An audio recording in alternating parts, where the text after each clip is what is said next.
여러분 안녕하십니까? 6월 9일 주일 넘치는 우리교회 매일 묵상 시작하도록 하겠습니다. 오늘 본문 말씀은 사도행전 18장 12절부터 23절까지 말씀입니다. 바울이 지금 어디에 있냐면 고린도에 있습니다. 그렇죠? 고린도는 그 당시 아주 크고 또 유명한 도시였다라고 말씀드렸고요. 고린도에서 참 많은 일들이 있었다라는 것을 또 설명을 드렸습니다. 이제 그 고린도에서 계속 이제 복음을 전하는데 유대인들의 핍박이 본격적으로 시작되는 겁니다. 오늘 본문에 보면 12절에 갈리오가 아가야 총독되었을 때에 유대인이 일제히 일어나 바울을 대적하여 법정으로 데리고 가서 이렇게 얘기합니다. 갈리오가 아가야 지방의 총독이 되었대요. 그러니까 이런 내용들을 좀 알면 훨씬 더 사실 재미있는 건 맞거든요. 그러니까 아가야 지방이 어디냐면 오늘날로 말하면 그리스 지역입니다. 거기에 아테네가 있고요. 그러니까 아덴인 거죠. 그리고 고린도도 있고요. 그 지역 전체를 다스리는 총독이라는 거예요.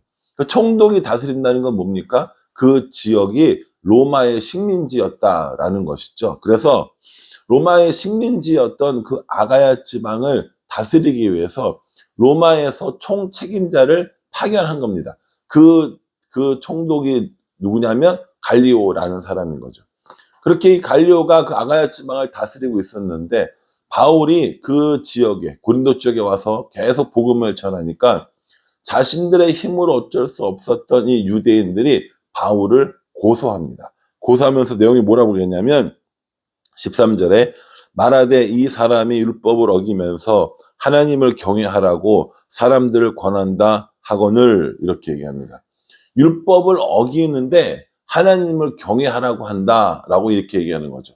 그러니까 하나님을 경외하는 일에 율법을 어기면서 지금 이 일을 하고 있으니까 이거 좀 재판해 주십시오라고 이야기하는 거예요.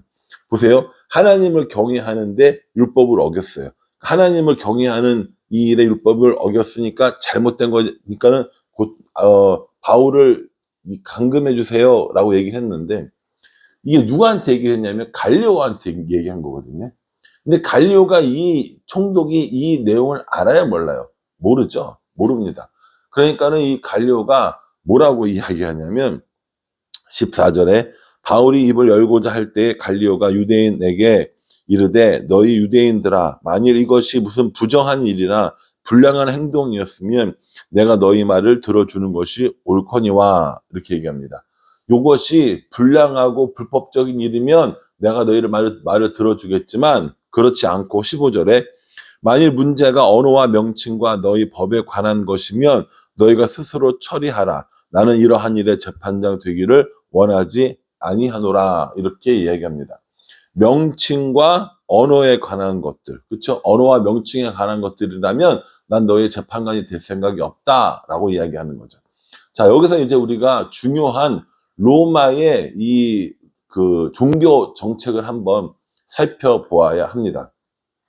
로마는 어떠한 종교적인 정책을 가지고 있었는가라는 것을 알아야 그리스도인들이 핍박받은 그 이유를 알 수 있다라는 것이죠. 로마는요, 일단 다신교였습니다. 여러 신들을 다 인정하는 것이죠. 그래서 로마 신화에 보면은 제우스도 있고, 뭐, 헤라도 있고, 뭐, 이런 등등등등 많이 제우스의 로마 신화에 나오는 신들 있지 않습니까? 그러니까 그런 신들을 다 인정했다는 거예요. 다 섬기게 했다라는 겁니다. 로마가 전쟁에 가서 그 지역을 식민지 시키잖아요.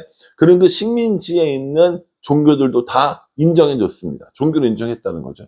그래서 그 종교 자체가 아주 크게 무슨 문제가 있지 않는 한 그냥 종교는 종교의 법대로 인정해 줬다라는 것이죠.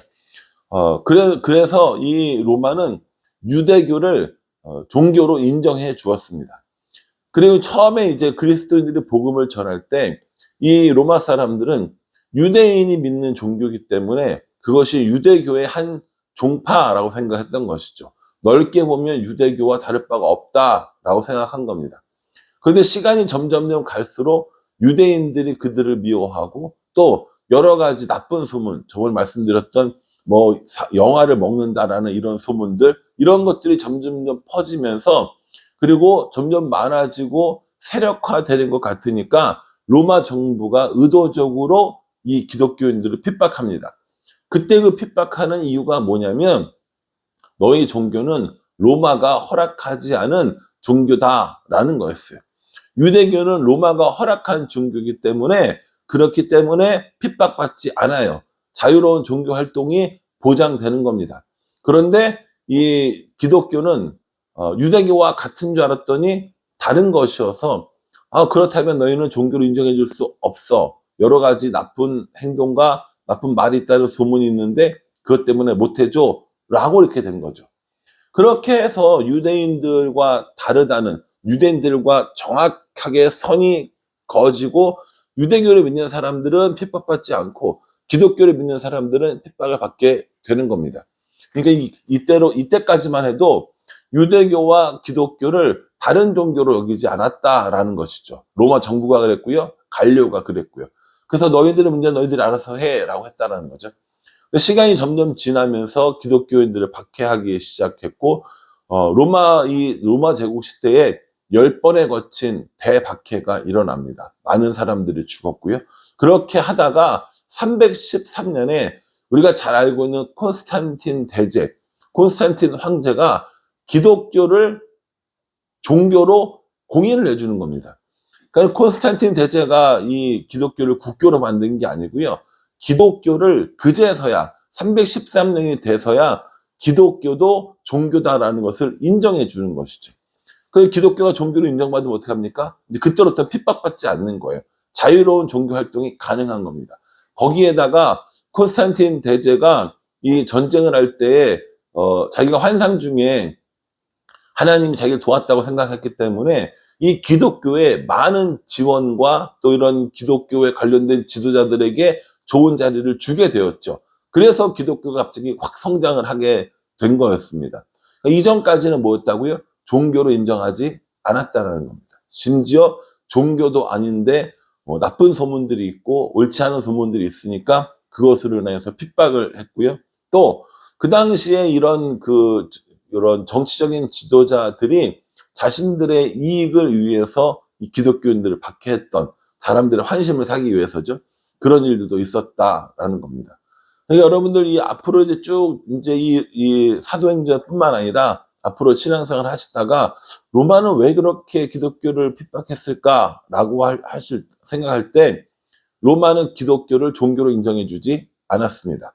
313년이 돼서야 기독교로 인정해 주었다라는 거죠. 요걸 좀 이해하시면 이래서 로마가 기독교를 박해했구나라고 이해하실 수 있습니다. 현재 오늘 나오는 본문까지는 이 갈리오의 모습을 보면 유대교와 기독교를 구별해서 생각하지는 않고 있는 겁니다. 유대교의 문제였고 유대교의 한 종파일 뿐이다 라고 생각을 했다라는 것이죠. 어쨌든 간에요. 이렇게 유대인들은 자신들의 목적, 다시 말해서 이 바울을 괴롭히려는 목적이 실패하자 괜한 사람에게 하프를 합니다. 17절에 보면 회당장 소스테네라는 사람이 있는데 그 사람을 잡아다가 때리고 그 사람을 핍박하는 것을 보게 되는 것이죠. 우리가 어제 살펴봤던 사람들 중에 회당장 그리스보가 있었고요. 오늘은 회당장 소스테네가 있는 겁니다. 회당에서 장이기 때문에 나름대로 중요한 역할을 차지했을 텐데 그런 사람들이 예수님을 믿으니까 나머지 유대인들이 이 화를 내면서 핍박을 하게 되는 것이죠. 그렇게 하고 난 이후로 이제 고린도를 떠납니다. 고린도를 떠나서 어디를 가느냐? 18절에 보시면요. 바울은 더 여러 날 머물다가 형제들과 작별하고 배 타고 스리아로 떠나갈새 브리스길라와 아굴라도 함께 하더라. 바울이 일찍이 서원이 있었으므로 갱그레아에서 머리를 깎았더라. 이렇게 얘기합니다. 갱그라에서 머리를 깎았던 일들은 감사의 이런 서원을 갚은 것이다 라는 생각을 하고 있고요. 고린도에서 스리아 지역으로 본토 지역으로 이스라엘이 있는 그 땅으로 간다는 얘기인 거죠. 스리아 땅으로 가는데 어디를 들리냐면 에베소를 들립니다. 여러분 이제 앞으로 에베소 얘기가 자주 나올 텐데요. 이 에베소는 매우 중요한 도시입니다. 그 당시 이 로마 제국, 지중해를 점령했던 로마 제국의 아주 중요한 핵심 지역 중에 하나가 에베소 지역이죠. 고린도 지역에 대해서 우리가 중요하다고 얘기를 했는데요. 또 하나의 중요한 포인트가 바로 이 에베소 교회가 되는 겁니다. 그래서 에베소를 가서 거기서 여러 사람들과 교제하면서 거기에 브리스길라와 아굴라를 두고 갑니다. 그러니까 보세요. 고린도에서 브리스길라와 아굴라를 만났잖아요. 그리고 그 브리스길라와 아굴라를 1년 반 동안 교육을 했단 말이에요. 훈련시켰어요. 그리고 어디로 데려갑니까? 에베소 교회에 데려가서 에베소에 머물게 하는 겁니다. 그러니까 이 바울은요, 모든 것을 다 자기 혼자 하려고 하지 않고요, 자신이 양육해서 새로운 사람을 세워서 만들어 놓고, 또 교회를 부탁을 하고, 또 다른 곳으로 가고, 이렇게 했다라는 것이죠. 이것이 오늘날 우리 백은호 선교사님이 사용하고 있는 이 방법입니다. 현지인 사람들을 세워서 그들에게 교회를 넘겨주고, 또 그들이 스스로 할 수 있도록 하려고 하고 있고요. 이 방법은 우리나라에 들어왔던 초대교회 선교사님들도 함께 했던 방법입니다. 그래서 선교사님들이 우리나라에서 했던 그 전도 방법이 뭐냐면 자립, 그러니까 스스로 독립할 수 있도록 하는 거고요. 자치, 스스로 다스릴 수 있도록 하는 거고요. 자전, 스스로 전도할 수 있도록 하는 거였습니다. 그래서 선교사님들이 그렇게 우리에게 알려줬던 자립, 자치, 자전의 이런 방법들을 백은호 선교사님도 쓰고 있는 거고요. 또 이미 또 바울도 그런 방법을 사용했다라는 것을 볼 수 있습니다. 어쨌든 간에요. 브리스길라와 아굴라를 그 에베소 교회에 두고 바울은 다시 가이사라를 통하여서 예루살렘을 거쳐서 안디옥으로 돌아오게 됩니다. 이것이 이제 2차 전도여행의 마지막이라고 보시면 되는 것이죠. 여러분, 2차 전도여행의 시작이 어디였어요? 안디옥으로부터 시작을 해가지고 길리기아 지방을 거쳐서 쭉 움직였다가 오는 거 혹시 기억나세요? 지도 한번 참고해 주시면 좋을 것 같아요. 안디옥을 거쳐서 길리기아 지방으로 가서, 그리고 비시디 안디옥을 거쳐서 비두니아 지역으로 가려고 했으나 막아서 무시아로 가서 드로아를 거쳐서, 그리고 빌립보를 가고 데살로니가를 가고 베레아를 가고, 그리고 아덴을 오고, 그리고 고린도에 머물렀다가 시리아에서 에베소 들렸다가 가이사라에서 안디옥으로 다시 돌아오는 것, 이게 과정이라는 거죠. 이 지도와 함께 이 내용들이 머릿속에 그려지신다면, 아, 바울이 이렇게 움직였구나, 여기서는 이런 일이 있었지 라고 하면서 묵상을 더 풍성하게 할 수 있다라는 겁니다. 저는 오늘 이 말씀을 보면서 사도 바울의 이 끝없는 전도의 마음을 한번 보았습니다. 고린도에 머물 만도 한데, 에베소에 머물 만도 한데, 이런 생각했거든요. 거기 에베소에 있으면 얼마나 편할 겁니까? 고린도에 있으면 좀 더 편하겠죠. 그럼에도 불구하고 계속해서 복음을 전하는 모습을 봅니다. 마지막 23절에 얼마 있다가 떠나 갈라디아와 부르기아 땅을 차례로 다니며 모든 제자를 굳건하게 하니라. 이게 뭐예요? 이게 3차 전도 여행인 겁니다. 2차 전도여행이 끝나고 돌아오자마자 얼마 안 있다가 3차 전도 여행이 시작되는 것이죠.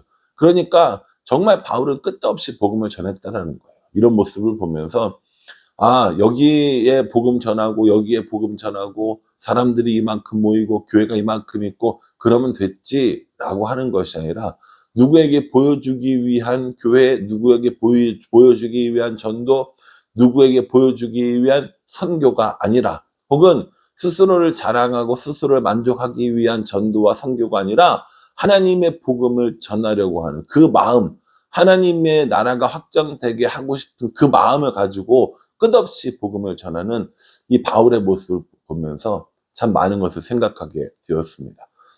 우리 교회도 우리 주변에 있는 사람들에게, 혹은 또 우리가 전도하고자 하는, 선교하고자 하는 그 나라들 가운데 다른 이유와 목적이 아니라 정말 하나님의 복음을 전하고 하나님의 나라를 확장시키려는 이 마음으로 이렇게 끊임없이 전도하며 또 선교해야겠다라는 생각을 해봅니다.